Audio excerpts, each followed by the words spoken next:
drink to get ready. There we go. And I'll have this ready. So I'm going to read a story that was written in 1898, and it's influenced so many horror films. So in terms of the concept, Pet Sematary by Stephen King is really influenced by this story. And I'll just, before giving anything away, I'll start. This story is called The Monkey's Paw. Without, the night was cold and wet, but in the small parlour of Laburnum Villa, the blinds were drawn and the fire burned brightly. Father and son were at chess. The former, who possessed ideas about the game involving radical changes, putting his king into such sharp and unnecessary perils that it even provoked comment from the white-haired old lady knitting placidly by the fire. "Listen to the wind," said Mr. White, who, having seen a fatal mistake after it was too late, was desirous of preventing his son from seeing it. "I'm listening," said the latter, grimly surveying the board as he stretched out his hand. "Check." "I should hardly think that he'd come tonight," said his father, with his hand poised over the board. "Mate," replied the son. "That's the worst of living this far out," bawled Mr. White, with sudden and unlooked-for violence. "Of all the beastly, slushy, out-of-the-way places to live in, this is the worst. The path is a bog, the road's a torrent. I don't know what people are thinking about. I suppose because only 2 houses in the road are let, they don't think it matters." "Never mind, dear," said his wife soothingly. "Perhaps you'll win the next one." Mr. White looked up sharply, just in time to intercept a knowing glance between mother and son. The words died away on his lips as he hid a guilty grin in his thin grey beard. "There he is," said Herbert White, as the gate banged so loudly and heavy footsteps came towards the door. The old man rose with hospitable haste, and opening the door, was heard condoling with the new arrival. This new arrival also condoled with himself, so that Mr. White said tut tut and coughed gently as her husband entered the room, followed by the visitor, a tall, burly man, beady of eye and red of face. "Sergeant Major Morris," he said, introducing him. The Sergeant Major shook hands, and taking the seat he was offered by the fire, watched contentedly while his host got out whiskey and glasses and a small copper kettle on the fire. At the 3rd glass of whiskey, his eye got brighter, and he began to talk, the little family circle regarding with eager interest this visitor from distant parts, as he squared his broad shoulders in the chair and spoke of wild scenes and deeds, of wars and plagues and strange people. 21 years of it, said Mr. White, nodding at his wife and son. When he went away, he was a slip of a youth in the warehouse business. Now look at him. He doesn't seem to have taken much harm, said Mrs. White politely. I'd like to go to India myself, said the old man, just to look around a bit, you know. Better where you are, said the Sergeant Major, shaking his head as he put down the empty glass, and sighing softly, he shook it again. I should like to see all those old temples and wise men and jugglers, said the old man. What was that you started telling me the other day about a monkey's paw or something, Morris? Nothing, said the soldier hastily. Nothing worth hearing. A monkey's paw, said Mrs. White curiously. Well, it's just a bit of what you might call magic, perhaps, said the Sergeant Major offhandedly. His 3 listeners leaned forward eagerly. The visitor absent-mindedly put his empty glass to his lips and then set it down again. His three listeners leaned forward again. To look at it, said the sergeant major, reaching into his pocket. It's just an ordinary little monkey's paw, dried into a mummy. He took something out of his pocket and proffered it. Mrs. White drew back with a grimace, but her son, taking it, examined it curiously. And what is there special about it? Inquired Mr. White, as he took it from his son, and having examined it, placed it upon the table. It had a spell put on it by an old wise man, said the sergeant major, a very holy man. He wanted to show that fate ruled people's lives, and that those who interfered with it did so to their sorrow. He put a spell on it so that 3 separate men could each have 3 wishes from it. His manner was so impressive that his hearers were conscious their light laughter jarred somewhat. Well, why don't you have 3, sir? Said Herbert White cleverly. The soldier regarded him in the way that a middle-aged man is wont to regard presumptuous youth. I have, he said quietly, and his blotchy face whitened. And did you really have the 3 wishes granted? Said Mrs. White. I did, said the sergeant major, and his glass tapped against his teeth.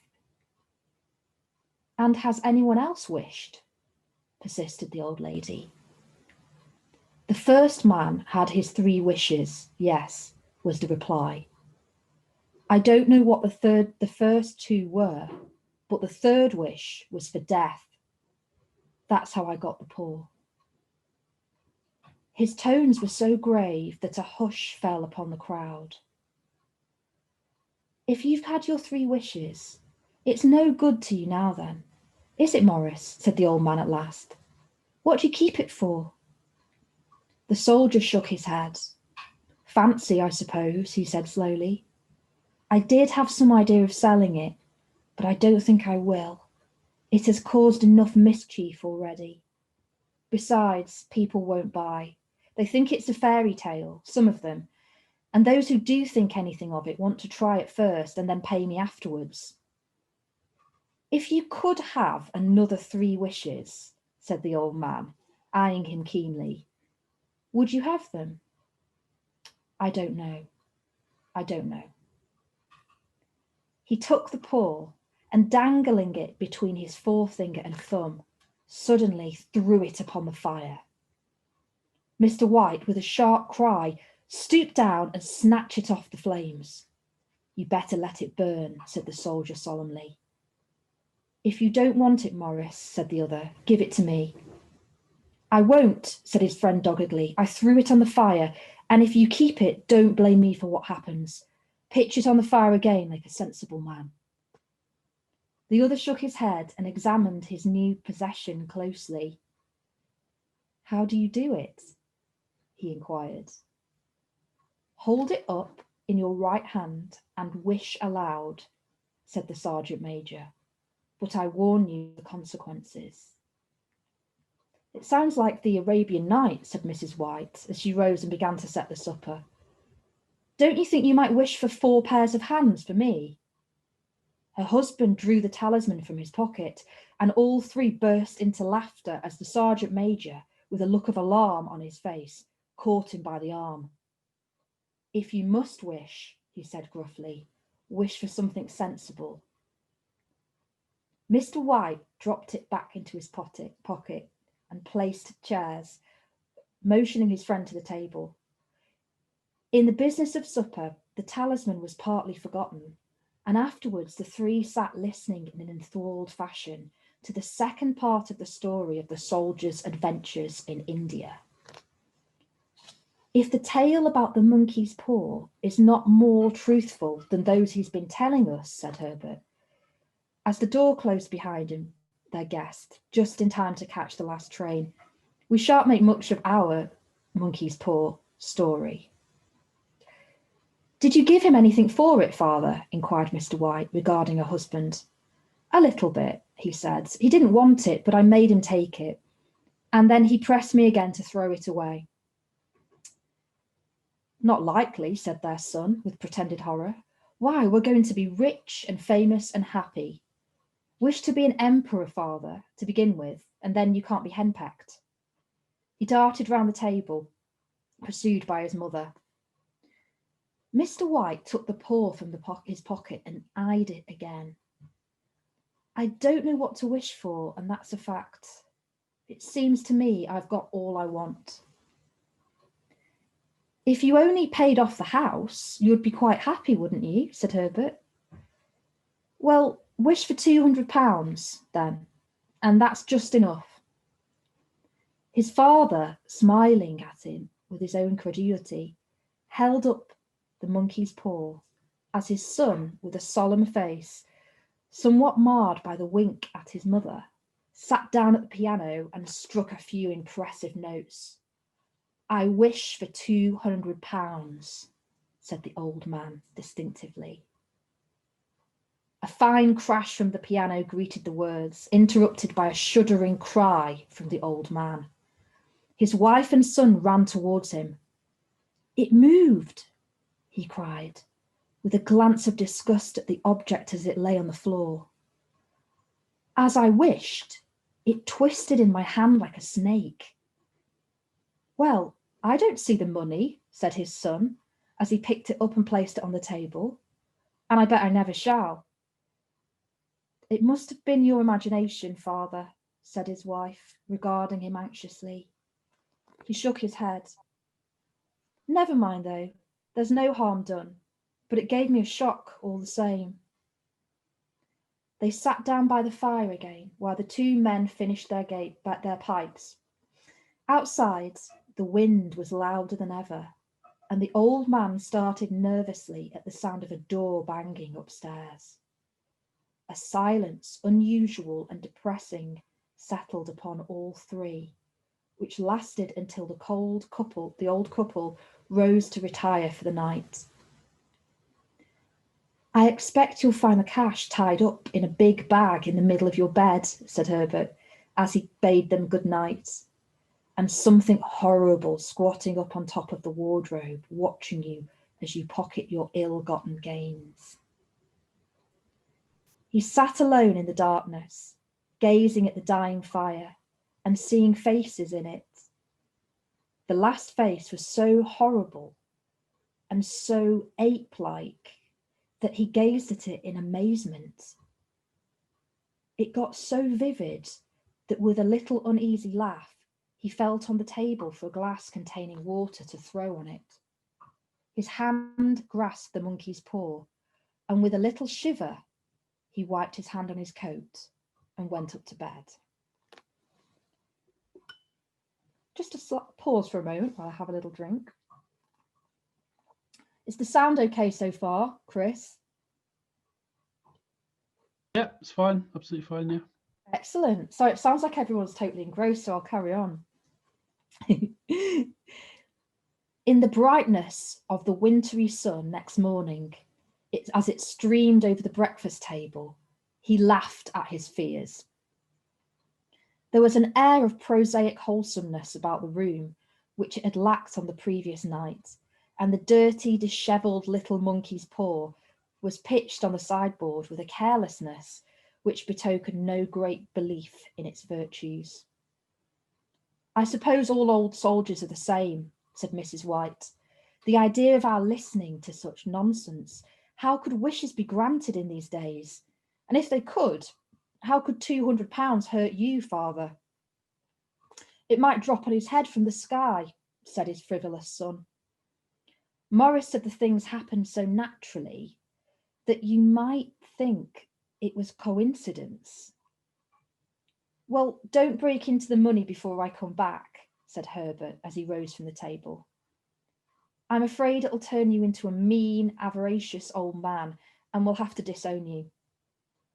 His mother laughed and followed him to the table, watching him leave for work down the road, and returned.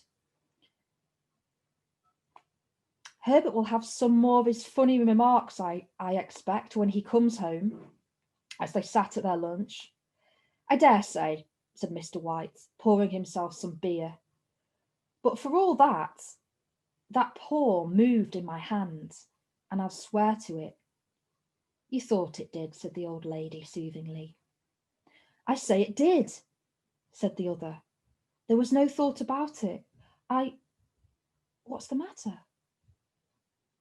His wife made no reply.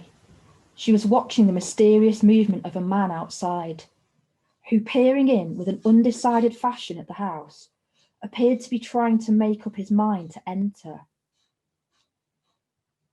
In the mental connection with the £200 they'd wished for, she noticed the stranger was well dressed and wore a silk top hat of glossy newness.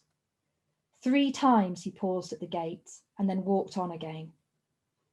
The 4th time he stood with his hand upon it, and then with a sudden resolution flung it open and walked up the path.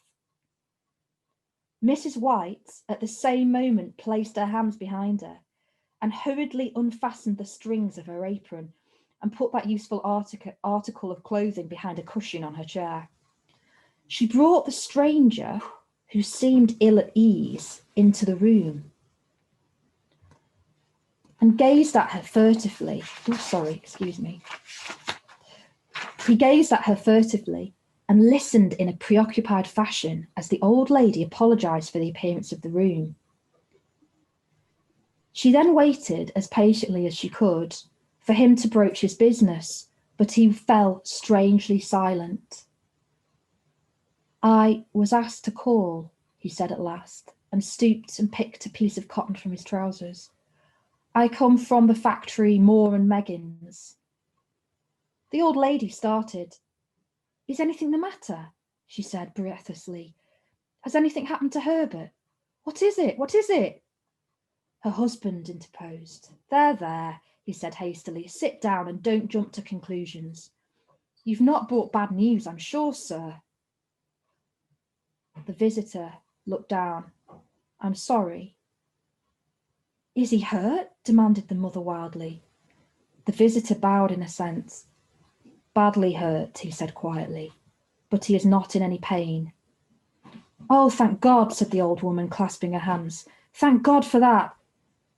And broke off suddenly at the sinister meaning of the assurance dawned upon her mind, and she saw the awful confirmation of her fears in the other's averted face. She caught her breath, and turning to her slower-witted husband, laid her trembling old hand upon his. There was a long silence. He was caught in the machinery, said the visitor at length in a low voice. Caught in the machinery, replied Mr. White in a dazed fashion. Yes. He sat staring blankly out of the window and taking his wife's hand between his own, pressed it as he had been wont to do in their old courting days nearly 40 years before. He was the only one left to us, he said, turning gently to the visitor. It is hard. The other coughed and, rising, walked slowly to the window. The firm wish me to convey their sincere sympathy with you and for your great loss, he said, stuttering. I beg that you will understand that I am only their servant and merely obeying orders. There was no reply. The old woman's face was white, her eyes staring and her breath inaudible. On the husband's face was a look such as his friend the sergeant major might have carried into his first action. I was to say that Moore and Meggins, the company, disclaim all responsibility. They admit no liability at all, but in consideration of your son's services, they wish to present you with a certain amount of money. Mr. White dropped his wife's hand and, rising to his feet, gazed with a look of horror at his visitor. His dry lips shaped the word, how much? £200, sir, was the answer. Unconscious of his wife's shriek, the old man smiled faintly, put out his hands like a blind man, and dropped senselessly to the floor. In the huge new cemetery, some 2 miles distant, the old people buried their dead and came back to the house steeped in shadow and silence. It was all over so quickly that at first they could hardly realise it, and remained in a state of expectation, as though something else would happen, something else which was to lighten this load, too heavy for their old hearts to bear. But the days passed, and expectation gave place to resignation, the hopeless resignation of the old, sometimes called apathy. Sometimes they hardly exchanged a word, for now they had nothing left to talk about, and their days were long to weariness. It was about a week after that the old man, waking suddenly in the night, stretched out his hand and found himself alone. The room was in darkness, and the sound of subdued weeping came from the window. He raised himself in bed and listened. "Come back," he said tenderly to his wife. "You will be cold." "It is colder for my son," said the old woman. The sounds of her sobs died away on his ears. The bed was warm and his eyes heavy with sleep. He dozed and then slept until a sudden wild cry from his wife awoke him with a start. "The paw!" she cried wildly. "The monkey's paw!" He started up in alarm. Where is it? What's the matter?" She came stumbling across the room towards him. "I want it," she said quietly. You've not destroyed it?"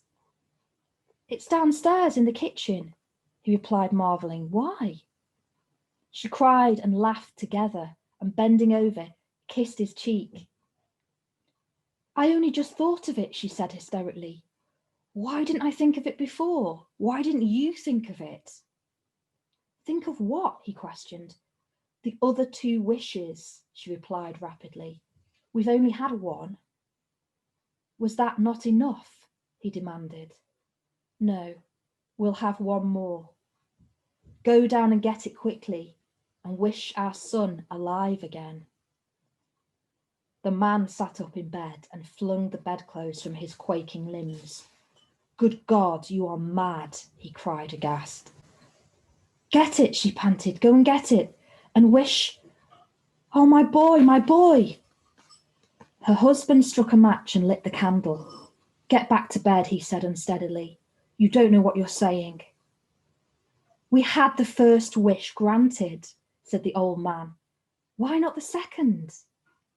"A coincidence." "No.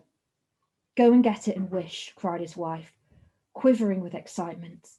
The old man turned and regarded her, and his voice shook.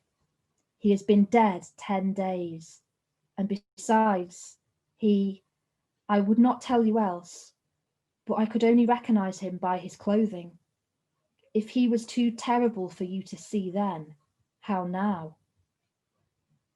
"Bring him back," cried the old woman, and dragged him towards the door. "Do you think I fear the child I've nursed?" He went downstairs in the darkness and felt his way to the parlour and then to the mantelpiece.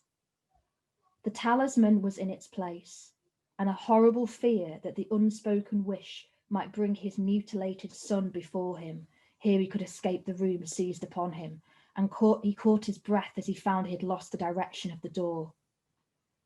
His brow cold with sweat, he felt his way round the table, and groping along the wall until he found himself in the small passage with the unwholesome thing in his hand. Even his wife's face seemed to change as he entered the room. It was white and expectant, and to his fears seemed to have an unnatural look upon it. He was afraid of her. "Wish," she cried. "It is foolish and wicked." "Wish," she repeated. He raised his hands. "I wish my son alive again." The paw fell to the floor, and he regarded it fearfully. Then he sank trembling into a chair as the old woman, with burning eyes, walked to the window and raised the blinds. He sat until he was chilled with the cold, glancing occasionally at the figure of the old woman peering through the window. The candle, which had burned down to the rim of the china candlestick, was throwing pulsating shadows on the wall and ceiling until, with a flicker larger than the rest, it went out. The old man, with an unspeakable sense of relief at the failure of the poor, crept back to bed, and a minute or two afterwards the old woman came silently and apathetically beside him. Neither spoke, but lay silently listening to the ticking of the clock. A stair creaked, and a squeaky mouse scurried across the noisily through the wall. The darkness was oppressive, and after lying for some time, screwing up the courage, he took a box of matches and, striking one, went downstairs for a candle. At the foot of the stairs, the match went out, and he paused to strike another. At the same moment, a knock, so quiet and stealthy to be scarcely audible, sounded on the front door. The match fell from his hand and spilled into the passage. He stood motionless, his breath suspended until the knock was repeated. Then he turned and fled swiftly back to his room, closed the door behind him. A third knock sounded throughout the house. "What's that?" cried the old woman. "A rat," said the old man in shaking tones. "A rat. It passed me on the stairs." His wife sat up in bed listening. A loud knock resonated through the house. "It's Herbert. It's our boy." She ran to the door, but her husband was before her, and catching her by the arm, held her tightly. "What are you going to do?" he whispered. "It's my boy. It's Herbert," she cried. "I forgot. It was 2 miles away. The cemetery was 2 miles away." "What are you holding me for? Let go. I must open the door." "For God's sake, don't let it in," cried the old man, trembling. "You're afraid of your own son." "Let me go," she cried. "I'm coming, Herbert, I'm coming." There was another knock, and another. The old woman, with a sudden wrench, broke free and ran from the room. Her husband followed to the landing and called after her appealingly as she hurried downstairs. He heard the chain rattle back and the bottom bolt drawn slowly and stiffly from the socket. And then the old woman's voice, strained and panting. "The bolt," she cried. I can't reach it." But her husband was on his hands and knees, groping wildly on the floor in search of the monkey's paw. If he could only find it before the thing got in. A fusillade of knocks reverberated through the house, and he heard the scraping of a chair as his wife pulled it down the passage against the door to stand on. He heard the creaking of the bolt as it came slowly back, and at the same moment he found the paw and frantically breathed his third and last wish. The knocking ceased suddenly, although the echoes of it were still in the house. He heard the chair draw back and the door opened. A cold wind rushed up the staircase, and a loud, long wail of disappointment and misery from his wife gave him courage to run downstairs to her side, and then to the gate beyond. The street lamp flickered opposite and shone on a quiet and deserted road. The end. Nice. Suitably Halloweeny. Great, good. So have you heard that before, Chris? I've heard of it, but I've never actually read it, so it's quite interesting to hear it. So it's like, the return of the dead, and making that choice, really, and then kind of like Pet Sematary, Stephen King. I've not actually seen Pet Sematary. Or okay, sorry, but anyway, but yeah, it's kind of the gist. But yeah, it's like if you had the wish to bring someone back from the dead, would you? Yeah. In the Simpsons version. So yeah, so I hope you guys are all in the party tonight. Are you some of Chris's students? No, they're actually signed up through TimePad. So Brilliant. I think I'm not sure actually. Let me just see who's here now. Let me just see. I've got. No, I've not taught any of these people, but they're just from the Instaspeak group. Brilliant. Okay, cool. Excellent. Well, I'm going to have to go. I'm sorry. But I'm really, thanks for inviting me to read. And I think. Thank you so much. Oh, thanks. Cheers. So that story was The Monkey's Paw, and I think it's just available like PDF anywhere really. But it's a kind of classic in that Victorian Gothic horror sort of It kind vein. of rang a bell. I mean, I felt like I've heard it before, but I'm sure I haven't. Oh, cool. You might have heard something really similar by other writers who have used that theme, but True. It's kind of like Stephen King in the introduction to Pet Sematary, like basically says it's based on this story. Yeah, right. Yeah, because like there was one story, like I read one book. So like there was one story when like, you know, one boy died and he tried, you know, to resurrect the boy. He went to the cemetery, and because like to the cemetery of dead animals, if I'm not mistaken, if my memory serves me right. Yeah, that's Pet Sematary. Yeah, exactly. And he tried, I forgot what so he at first he buried his cat, and then like spoiler alert, by the way. God bless. Oh, I'm sorry. It's okay. It's all right. Go. Bye. Yeah, and then like, you know, the cat got back. And then like, you know, he received like, you know, this bad omens that it was not a very, you know, swell idea. Yeah. To do such a thing. And then like, you know, the boy, like they just someone didn't keep a close watch on the boy, and he ran away, and he kind of, you know, got hit by the truck. Yeah. So of course like he died, and then like, you know, he got so desperate that he decided to bury him, you know, in this place. Yeah. And that's it. It's like he knew that it would be wrong. Like it's bringing someone back from the dead with that experience. It changes, you know, it changes the cat. The cat's all weird and it stinks. And then he knows about another. This is a different story, by the way, everybody who's listening. It's Pet Sematary by Stephen King. But it's the same idea. And there's a human who was buried in this particular place that came back, and his father ended up killing him again. So it's the idea of like bringing somebody back from the dead and then deciding that it's actually a really bad idea. Who would have thought it?